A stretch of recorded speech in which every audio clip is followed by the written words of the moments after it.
আসন গ্রহণ করবেন রাজ্যের মাননীয় মুখ্যমন্ত্রীর ভাইস চেয়ারম্যান শ্রী সঞ্জয় সাহা, বিশিষ্ট শিক্ষাবিদ শ্রী অসীম ভট্টাচার্য মহোদয় এবং 39 নম্বর পুরো ওয়ার্ডের কর্পোরেটর শ্রী অমিতাইকে আজকে এই উদ্বোধনী সঙ্গীত রচনা করেছেন এবং সুর দিয়েছেন রাজ্যের বিশিষ্ট সঙ্গীত শিল্পী।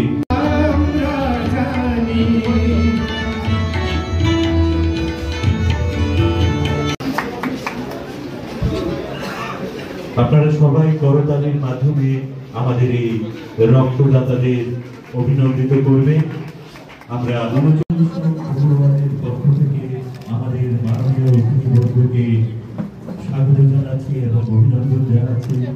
ওনারা নিজেদের ব্যস্ততম সময় থেকে আমাদের এই সময়টুকু দিয়েছে।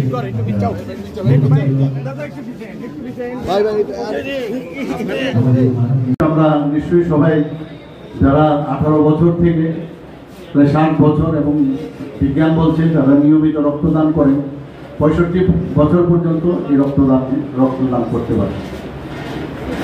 যখন যারা এখানে রক্তদান করছেন তাদের মধ্যে কিন্তু একটা রক্ত দেওয়ার সময় আপনারা দেখবেন ওই পার্টিকুলার এই অল্প সময়ের মধ্যে তার মধ্যে একটা ঐশ্বরিক একটা অনুভব কিন্তু সেটা আছে।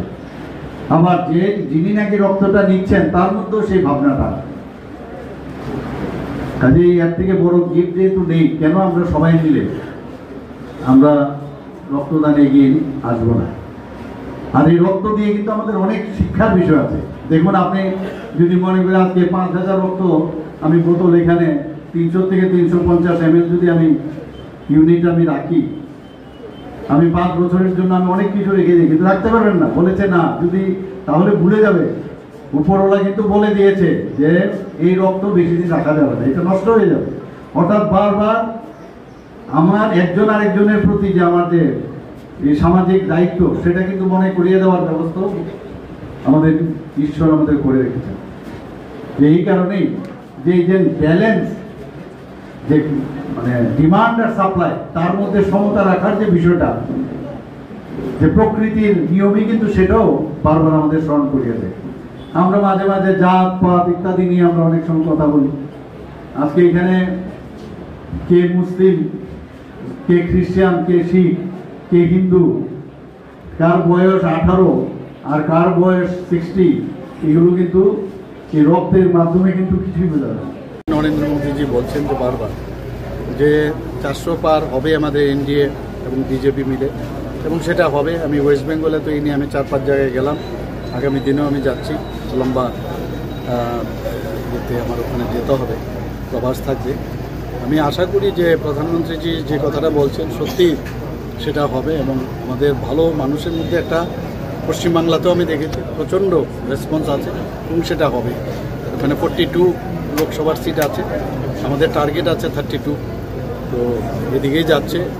গত ইলেকশনেও 2019-এ আমরা 18টার মতো পেয়েছিলাম, এবার অনেক বেশি বাড়বে, যেটা আমি টার্গেট আছে 30। বিরোধীরা বলছে আপনারা 170টা সিটই কষ্ট করতে পারবেন না। ওরা আসলে ভয় পাচ্ছে যে ওদের যখন কাউন্ট হবে, কাউন্ট হলে লোক পাবে কিনা, তো ভাবছে যে এইগুলো বলে টলে যারা মানে কাউন্টিং एजेंटরা জানে ঠিকভাবে যায়, এর জন্য এসব বলছে। Only to boost up their मैंने कैडर्स। नहीं, देखिए हमेशा हम लोग देखते हैं जैसे कोविड के टाइम में भी जो हमारा त्रिपुरा में अभी 12 सरकारी व्यवस्था में 12 मतलब ये है आपका ब्लड बैंक और 2 बेसरकारी है, उसमें थोड़ा सा उनका कमी हो रहा है। और कोविड के टाइम में भी हम लोग देखें, और उसके बाद इलेक्शन जब भी होता है ये सब हमेशा होता रहता है। इसीलिए अभी मैंने अपील किया था सभी को, त्रिपुरावासी को, ताकि ये डिमांड और सप्लाई का ये हमेशा बैलेंस होना चाहिए। ब्लड आप ज़्यादा दिन आप स्टोर करके नहीं रख सकते, उसका एक डेफिनेट टाइम है। ब्लड आप रखोगे भी तो ख़राब हो जाता है। इसीलिए हमेशा जो डोनेशन जो है वो हमेशा मतलब स्टेडी होना चाहिए। तो इसलिए मैं आज आया हूँ। 39 जो वार्ड है अगरतला म्यूनिसिपल कॉर्पोरेशन, ये लोग व्यवस्था किए हैं। यहाँ पर 125 जन आज यहाँ पर ब्लड देंगे।